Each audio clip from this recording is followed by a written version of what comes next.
आज आप सीखने वाले हैं हैव, हैज़ और हैड का यूज़ हम कहाँ कब कैसे करते हैं, क्या रूल है इनको यूज़ करने के। बड़े कंफ्यूज करते हैं ये भी, तो बहुत ही सिंपल तरीके से कहाँ पर कौन से सिचुएशन में हम इनका यूज़ करेंगे, तो वो जो कॉन्सेप्ट है वो मैं यहाँ पर क्लियर करूँगी। तो चलिए देख लीजिए कैसे हम यूज़ करेंगे। देखिए यहाँ पर है हैव और हैज़ की एक कंडीशन जहाँ पर हम इनका यूज़ करते हैं, हैव और हैज़ का, और यहाँ पर भी हैव और हैज़ है। ठीक है, तो ये एक अलग सिचुएशन है जहाँ पर इनका यूज़ होता है, और ये एक अलग सिचुएशन है। कैसे?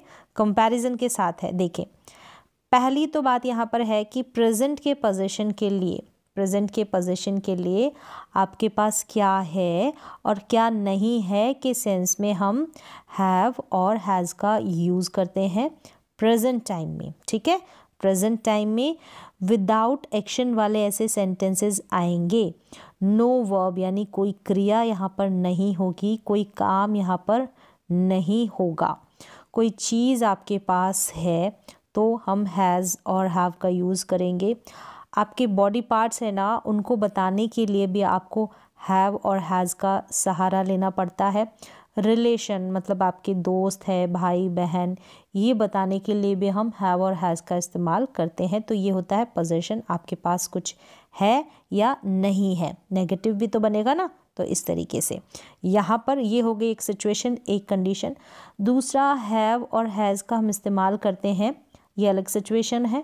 प्रेजेंट का जो परफेक्ट टेंस होता है ना, जहाँ पर V3 का इस्तेमाल होता है, वर्ब की थर्ड फॉर्म लगती है जहाँ पर, वहाँ पर हम हैव और हैज़ का इस्तेमाल करते हैं एज ए हेल्पिंग वर्ब। ये इनका इस्तेमाल करेंगे तो सिचुएशन कंडीशन वही हिंदी में जो सेंस जाएगा, चुका है, लिया है, दिया है, ऐसे वाक्य एंड होंगे ना वहाँ पर। और जो सेंस निकलेगा जो रिसेंटली, रिसेंटली का मतलब हाल ही में, रिसेंटली हाल ही में आपने क्या काम पूरा कर लिया है, ऐसी सिचुएशन में आप हैव और हैज़ का इस्तेमाल करेंगे वर्ब की थर्ड फॉर्म के साथ। तो समझ में आ गया, यहाँ पर वर्ब की थर्ड फॉर्म का इस्तेमाल हो रहा है। यहाँ पर इस हैव और हैज़ में पोजीशन में वर्ब नहीं है, क्रिया नहीं, कुछ आपके पास है या नहीं है, ये वाली फीलिंग आएगी। तो समझ में आ गया पहला जो कंपैरिजन है। अब किस तरीके से हम सेंटेंसेस बनाएंगे, पॉजिटिव, नेगेटिव और इंटरोगेटिव, वो भी देख ले साथ ही साथ, ताकि आपको सेंटेंसेस को बनाना भी आ जाए। सबसे पहले हम हैव और हैज़ सीखेंगे पोजीशन वाला। देखिए यहाँ पर पॉजिटिव बनाएंगे, मतलब जहाँ पर नकारात्मक वाक्य नहीं हो, नॉट का इस्तेमाल ना हो, और जहाँ पर कोई प्रश्न भी ना किया गया हो, ये होते हैं पॉजिटिव। ठीक है, तो ये स्ट्रक्चर इसका सब्जेक्ट और हैव हैज़ फिर ऑब्जेक्ट, सिंपल सा सेंटेंस बनेगा। देखिए यहाँ पर सबसे पहले आपको क्लियर होना चाहिए, ये जो हैव और हैज़ है ना, इनका इस्तेमाल हम कौन कौन से सब्जेक्ट के साथ करते हैं। यहाँ पर है ये हैज़, ठीक है, हैज़ का इस्तेमाल हम सिंगुलर सब्जेक्ट, सिंगुलर नाउन के साथ करेंगे। ठीक है, ही के साथ भी हम हैज़ का इस्तेमाल करेंगे, शी के साथ भी और इट के साथ भी। ये भी ध्यान रखें कि जहाँ पर हम हैज़ का इस्तेमाल करते हैं ना, वहाँ पर हम डज़ का इस्तेमाल करते हैं, यही जो सब्जेक्ट है इनके साथ। ठीक है, सिंगुलर सब्जेक्ट, सिंगुलर नाम हो गया ना, राम, सीता, गीता, तो वहाँ पर भी हम हैज़ का इस्तेमाल करेंगे। तो यही सेम सब्जेक्ट डज़ में चलते हैं, मतलब इन्हीं के साथ हम डज़ का इस्तेमाल करते हैं। फिर यहाँ पर देखिए हैव का इस्तेमाल, हैव का इस्तेमाल हम जो प्लूरल सब्जेक्ट होते हैं ना, प्लूरल नाम जो होंगे, वहाँ पर आई के साथ, वी के साथ, यू के साथ, दे के साथ, इनके साथ हम हैव का इस्तेमाल करेंगे। सेम डू का इस्तेमाल भी हम इन्हीं सभी सब्जेक्ट के साथ करेंगे, आई के साथ डू का इस्तेमाल होता है। ठीक है, तो इस तरीके से आपको ये क्लियर होना चाहिए, हैज़ और हैव का इस्तेमाल करेंगे कौन कौन से सब्जेक्ट के साथ, वो आपको पता होना चाहिए। ठीक है, तो चलिए अब सेंटेंसेस पे आ जाए। पॉजिटिव सेंटेंस है कि उसके पास घड़ी है, तो यहाँ पर काम नहीं होगा, मतलब वर्ब नहीं होगी, कुछ भी आपके पास है का सेंस जाएगा। तो घड़ी होना यहाँ पर काम नहीं है, चीज़ है ना, तो उसके पास घड़ी है, तो शी लगा दें अगर लड़की की बात है, नहीं तो ही। तो शी हैज़ अ वॉच। अब शी के साथ हमने हैज़ लगाया है, क्योंकि यहाँ पर बताया ना शी के साथ क्या लगेगा, हैज़ लगेगा। ठीक है, अब मेरे पास कंप्यूटर है, तो यहाँ पर आई के साथ हम हैव लगाएंगे ना, देखें यहाँ पर आई के साथ हैव है, तो आई हैव अ कंप्यूटर। तो कंप्यूटर होना, घड़ी होना आपके पास है ये सेंस दे रहा है, कोई काम नहीं है, ठीक है। पोजीशन के लिए पास होने के सेंस में आपने इनका यूज़ कर लिया। चलिए ये तो क्लियर हो गया, कोई भी चीज़ आपके पास है इस तरीके से आप सेंटेंसेस बना सकते हैं। अब नेगेटिव भी आना चाहिए क्योंकि नेगेटिव कंफ्यूज करता है किस तरीके से आप बनाएंगे। तो ये देखें, ये नेगेटिव का स्ट्रक्चर है। यहाँ पर सब्जेक्ट डू या डज नॉट लगता है। जैसे हम प्रेजेंट में present indefinite tense, simple present tense के सेंटेंसेस बनाते हैं तो वहाँ पर नेगेटिव बनाते हैं ना, तो डू डज का इस्तेमाल करते हैं, डू डज हेल्पिंग वर्ब का, ठीक है। तो यहाँ पर भी हम डू डज हेल्पिंग वर्ब का इस्तेमाल करेंगे, फिर नॉट आ जाएगा, फिर हैव आ जाएगा। यहाँ पर एक चीज़ आपको ध्यान रखनी है, हैज़ और हैव वाले पोजीशन वाली जो सिचुएशन है वहाँ पर चाहे डू का यूज़ करें चाहे डज का यूज़ करें, ठीक है। सब्जेक्ट कोई भी आए, सब्जेक्ट कोई भी आए, मतलब कि जहाँ पर ही, शी, इट सिंगुलर सब्जेक्ट है ना, उनके साथ तो आप डज लगाएंगे, ठीक है, सिंगुलर।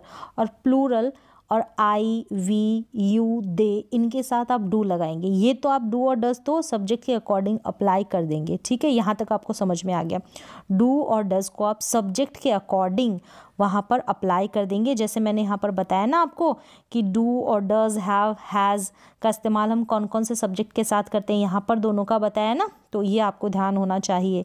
बस यहाँ पर एक चीज़ आपको ध्यान रखनी है, हैव का इस्तेमाल करेंगे, ठीक है। हैज़ का यहाँ पर इस्तेमाल नहीं करेंगे। आप ऐसे नहीं कि ही आ जाए तो हैज़ का यूज़ कर दें, नहीं, ये चीज़ आपको ध्यान रखना है, ठीक है। अब इसी तरीके से नेगेटिव भी बन जाएंगे ना, तो नेगेटिव बनाएंगे ना तो डोंट या डजंट का इस्तेमाल कर सकते हैं। सेम ही स्ट्रक्चर है, बस इनको जोड़ कर लिख दिया गया है। इनका कॉन्ट्रैक्टेड जो रूप है, शॉर्ट फॉर्म, उनको यहाँ पर अप्लाई कर दिया।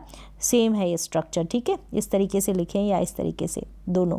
बस यहाँ पर एक चीज़ आपको हैव वाली ध्यान रखनी है, ठीक है। डोंट हो या डजंट हो, दोनों के साथ डोंट हैव, डजंट हैव ऐसे अप्लाई करना है जब नेगेटिव सेंटेंस बनाए पोजीशन वाले केस में, पास होने के सेंस में। अब सेंटेंसेस देखें, यहाँ पर ऐसे देखें, शी डजंट हैव आ रहा है तो शी है तो हैज़ नहीं लगाएंगे, ठीक है ना। He doesn't have, Ram doesn't have, I don't have, we don't have, you don't have, they don't have. यहाँ पर इन सभी के साथ सब्जेक्ट चाहे सिंगुलर हो या प्लूरल हो, नेगेटिव बनाया है ना यहाँ पर, तो सभी के साथ आप देख रहे हैं हैव का यूज़ हो रहा है। बस डजंट और डोंट का ध्यान रखना है, ठीक है। आई, वी, यू, दे होगा ना सब्जेक्ट, तो आप डोंट अप्लाई करेंगे। She, it, Ram, it, she, he, Ram और इट भी होता है ना, तो डजंट आ जाएगा इनके साथ। ये आपको ध्यान रखना है, क्लियर है। हैव तो सभी के साथ आपको अप्लाई करना है, यहाँ पर हैज़ वाला फंडा नहीं चलेगा कि शी है तो आप हैज़ लगा दें, नहीं, ठीक है। चलिए यहाँ पर ये तो आपको समझ में आ गया कि सभी डोंट हो या डजंट हो, सभी के साथ हम हैव का इस्तेमाल करेंगे। नेगेटिव बन गया ना, यहाँ पर नेगेटिव बना लिया। किस तरीके से, नेगेटिव का सेंटेंस नहीं दे रखा तो इस तरीके से आप बना ले। She doesn't have a car, he doesn't have a car, Ram doesn't have a car, I don't have a car, we don't have a car, you don't have a car, they don't have a car. तो कोई भी चीज़ का नाम यहाँ पर रखकर आप negative sentence बना सकते हैं, ठीक है। क्लियर हो गया ये वाला। चलिए अब इंटरोगेटिव भी देख ले। इंटरोगेटिव में क्या करेंगे, जो इंटरोगेटिव है, नेगेटिव है, तो हेल्पिंग वर्ब तो यहाँ पर डू और डज है। चाहे पोजीशन की बात हो तब हम हेल्पिंग वर्ब तो हमको कोई ना कोई चाहिए, तो यहाँ पर डू और डज है, ठीक है, डू और डज है। सब्जेक्ट के अकॉर्डिंग हम डू लगा देंगे, सब्जेक्ट के अकॉर्डिंग हम डज लगा देंगे, क्लियर है। फिर चाहे डू हो या डज हो, सभी के साथ क्या लगेगा, हैव लगेगा, हैज़ वाला फंडा नहीं चलेगा। फिर ऑब्जेक्ट क्वेश्चन मार्क लगा देंगे, इंटरोगेटिव है। तो क्या आपके पास कार है, do you have a car, do you have a car. You subject है तो भी हैव तो यू के साथ तो लगता है, लेकिन शी होगा तब भी हैव लगेगा, ठीक है। जैसे यहाँ पर ही है तब भी हैव लगा है ना। जैसे यहाँ पर क्या उसके पास कार है, does he have a car, तो हैव तो कोई भी सब्जेक्ट हो, डू और डज के बाद वहाँ पर लगेगा ही लगेगा। बस डू और डज का ध्यान रखना है, सब्जेक्ट के अकॉर्डिंग इनको अप्लाई करना है। जैसे ही के साथ डज लगा है ना, ही के साथ डू तो नहीं लगा, तो सब्जेक्ट का आपको ये ध्यान रखना है। तो इसी तरीके से आप WH फैमिली वाले इंटरोगेटिव सेंटेंस भी बना लें। क्या करना है, सेम स्ट्रक्चर है, ये वाला जो स्ट्रक्चर ना सेम ऐसे ही चलेगा। हर किसी टेंस में कोई भी जब सेंटेंस बनाएंगे तो इसी तरीके से ही चलेगा। बस ये जो हेल्पिंग वर्ब है ना, डू और डज, यहाँ पर इसके पहले आप WH वर्ड लिख दें, कब, क्यों, क्या, कैसे वाला। सेंटेंस देखें, आपके पास कितने पैसे हैं, आपके पास कितने पैसे हैं, तो how much money do you have, do you have, same वही हैव का आपको ख्याल रखना है। उसके कितने भाई हैं, तो how many brothers does he have, तो ये जो डज है ना इस ही के हिसाब से आया, यानी ये जो उसके है इसके हिसाब से। उसके कितने भाई है, how many brothers does he have, ठीक है।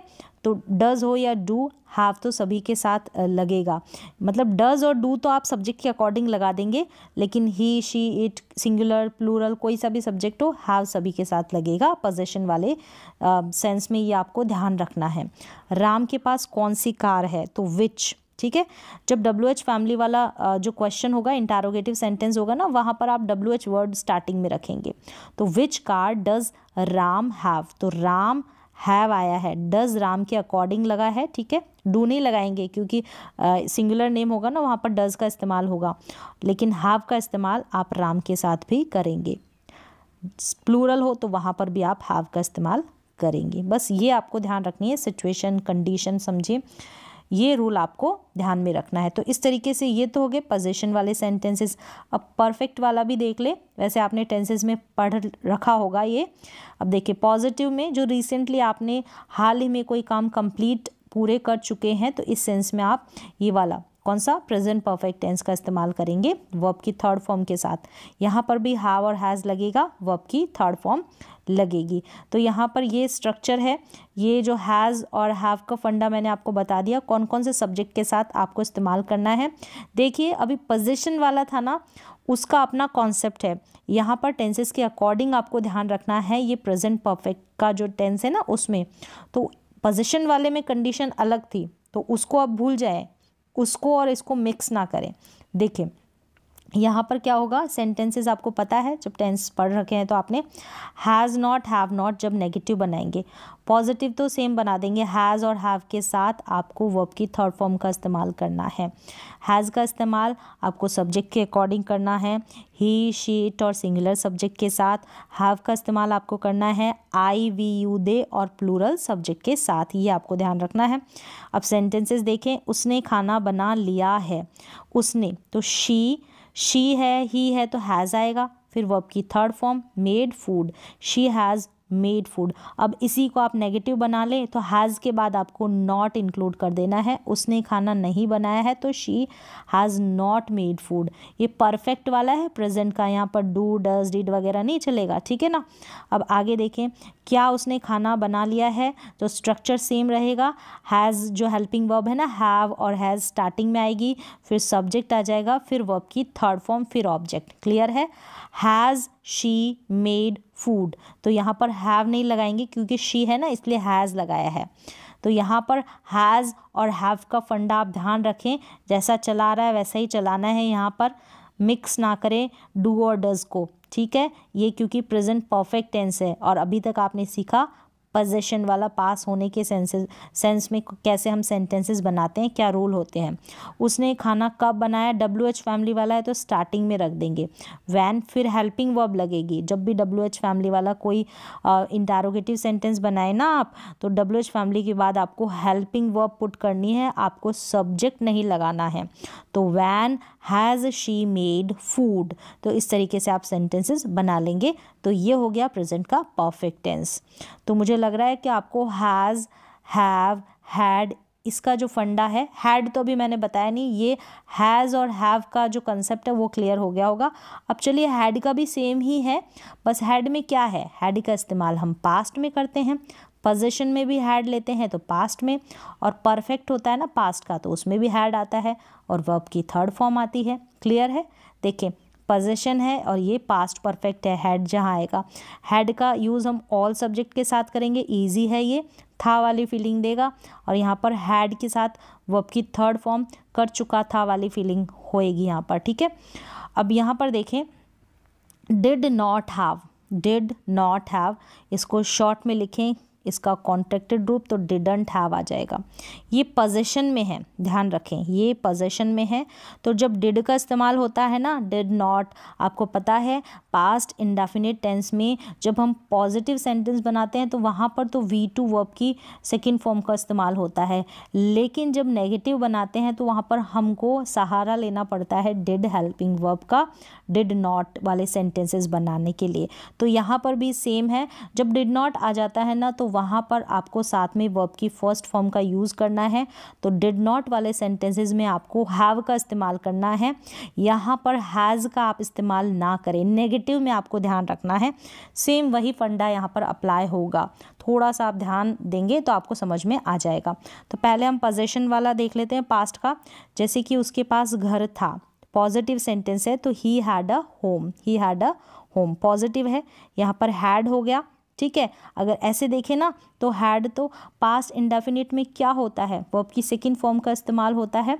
तो यहाँ पर ये जो हैड है ना, ये हैड हैव की सेकंड फॉर्म है पास होने के सेंस में, तो वैसे भी आप ध्यान रख सकते हैं। नेक्स्ट देखें, उसके पास घर नहीं था, अब नेगेटिव है यहाँ पर। अब हैड का फंडा सिर्फ पॉजिटिव में चलेगा, पोजेशन में। नेगेटिव में आ जाएंगे तो डिड नॉट हैव आ जाएगा या डिडंट हैव आ जाएगा। तो ही डिड नॉट या डिडंट हैव अ होम। ठीक है, समझ में आ रहा है। तो यहाँ पर हैड यहाँ पर पॉजिटिव वाले में लगेगा, पोजेशन वाले में। अब देखें, क्या उसके पास घर था, नेगेटिव हो गया। अब ये इंटरोगेटिव है, क्या से शुरू हुआ है, हेल्पिंग वर्ब वाला है, एक WH फैमिली वाला नीचे है। तो did he have a car, तो डिड आ जाएगा सबसे पहले क्या के सेंस में, यानी कि हम पास्ट की बात कर रहे हैं तो पास्ट में यहाँ पर डिड है इसकी हेल्पिंग वर्ब, पोजेशन में आपको ध्यान रखना है। डिड फिर ही फिर हैव आएगा। ठीक है, पास होने के सेंस में। हैड का यहाँ पर हैव हो गया है क्योंकि डिड का यूज हुआ है, तो did he have a home. अब उसके पास घर कब था, कब यहाँ पर इसको स्टार्टिंग में लाएंगे वैन, फिर आपको हेल्पिंग वर्ब का इस्तेमाल करना है। तो यहाँ पर डिड है इसकी हेल्पिंग वर्ब, तो when did he have a car. उसके पास घर है, अब यहाँ पर कार लिख दिया है तो इसको आप घर कर लें, तो when did he have a home. तो इस तरीके से आप बना लेंगे। ठीक है, अब नेक्स्ट देखें, ये क्लियर हो गया आपको पास्ट का और प्रेजेंट का पोजीशन। अब परफेक्ट भी देख लें इसी के साथ, इसका थोड़ा सेंस देखें कैसे आएगा। हैड के साथ V3 का यूज़ हो गया, नेगेटिव बनाएंगे तो यहाँ पर हैड नॉट लगता है। ठीक है, पास्ट परफेक्ट में यहाँ पर डिड नॉट हैव, तो चेंज है ना, बदलाव है इन दोनों में, फ़र्क आपको दिख रहा है। वह घर पहुंच चुकी थी, तो यहाँ पर जब हम पास्ट का परफेक्ट बनाते हैं ना, आगे या पीछे एक और सेंटेंस होता है जिसमें वर्ब की सेकंड फॉर्म का इस्तेमाल होता है। तो यहाँ पर मैं शॉर्ट में समझ में आ जाए तो उस तरीके से आप इस एग्जाम्पल को देखें। वह घर पर पहुंच चुकी थी, तो शी हैड रीच्ड, यहाँ पर थर्ड फॉर्म है होम। ठीक है, अब इसी को नेगेटिव बना दें तो हैड के बाद आपको नॉट लगाना है। वह घर नहीं पहुंची थी, ठीक है, नहीं पहुंची थी, तो she had not reached home. तो सब्जेक्ट कोई सा भी हो, सभी के साथ हैड का इस्तेमाल होगा पास्ट परफेक्ट में। क्या वह घर पहुंच चुकी थी, तो हैड को हम शुरू में रखेंगे, हेल्पिंग वर्ब को। तो यहाँ पर हैज़ लग गया है तो यहाँ पर हैड कर लें। ठीक है, इसको आप हैड कर लें। हैड शी रीच्ड होम, पहुंच चुकी थी, पास्ट परफेक्ट है ना, इसलिए। तो इस तरीके से, तो इससे हम पहचान जाते हैं, अगर हैज़ हो गया ना तो यहाँ पर थी वाला सेंस नहीं होता। ठीक है, वह घर कब पहुंची थी, तो वैन, यहाँ पर भी हैड कर ले, यानी थी का सेंस नहीं आएगा, फिर है का सेंस आ जाएगा, तो इसको भी आप हैड कर लें। ठीक है, when had he reached home, वह घर कब पहुंची थी, लड़की है तो यहाँ पर इसको भी आप शी कर लें। ठीक है, हिंदी के सेंटेंस के अनुसार when had she reached home, तो लड़की होगी वहाँ पर शी लगा देंगे। ठीक है, हिंदी में वह घर कब पहुँचा था इस तरीके से आता है तो आप ही लगाते। तो ये आप करेक्ट कर ले, तो आपको समझ में आ गया कि यहाँ पर पास्ट परफेक्ट टेंस की बात चल रही है, पास्ट का परफेक्ट, जहाँ पर हैड का इस्तेमाल होता है और साथ में वर्ब की थर्ड फॉर्म आती है। सभी सब्जेक्ट के साथ हैड का इस्तेमाल होता है, वर्ब की थर्ड फॉर्म तो लगती ही लगती है। I, we, you, they, plural, singular, कोई सा भी सब्जेक्ट हो सभी के साथ आपको हैड लगाना है। नेगेटिव बनेगा तो हैड नॉट, फिर वर्ब की थर्ड फॉर्म। इंटरोगेटिव में हैड स्टार्टिंग में रख देना है हेल्पिंग वर्ब में, और WH वाली फैमिली में हैड से भी पहले आपको WH फैमिली वाला वर्ड रख देना है। ठीक है। तो पोजेशन में कैसे इस्तेमाल किया, तो सेम ऐसे ही आपको फ्यूचर में भी यूज़ कर लेना है। तो फ्यूचर में क्या करेंगे, फ्यूचर में पोजेशन के लिए विल हैव का इस्तेमाल करते हैं, और यहाँ पर हम यूज़ करेंगे विल हैव के साथ V3, क्योंकि फ्यूचर का भी तो परफेक्ट है ना, हमने दोनों के पढ़े, प्रेजेंट का, पास्ट का, तो फ्यूचर का परफेक्ट भी तो होगा, विल हैव के साथ V3 ये लगेगा। ठीक है, ये हेल्पिंग वर्ब लगेगी, will have main verb V3, verb की थर्ड फॉर्म, परफेक्ट है तो V3 तो लगेगी ही लगेगी। जैसे मैंने बोला मेरे पास कार होगी, I will have a car. Negative बना दे तो I will not have a car, इस तरीके से आप सेंटेंस बना लेंगे। विल हैव V3 यहाँ पर कोई काम कर चुका होगा, ये वाला सेंस आएगा। ठीक है, कर चुका होगा, कर चुका था तो पास्ट परफेक्ट, कर चुका है तो प्रेजेंट परफेक्ट। वह घर पहुंच चुका होगा तो he will have reached home, तो यहाँ पर विल हैव, फिर ये थर्ड फॉर्म आ गई वर्ब की, मेन वर्ब की। तो इस तरीके से आपको समझ में आ गया होगा। यहाँ पर विल के साथ भी हैव लग जाता है तो क्या सेंस निकलता है वो भी आपको समझ में आ गया। तो हैज़, हैव और हैड का हम इस्तेमाल किस तरीके से करते हैं, कौन कौन सी कंडीशन, सिचुएशन होती है, तो पोजीशन में करते हैं। ठीक है, और उसके बाद हम परफेक्ट में, तीनों के परफेक्ट टेंस में किस तरीके से करते हैं आपको समझ में आ गया होगा। तो उम्मीद है आपको ये जो कॉन्सेप्ट है क्लियर हो गया होगा।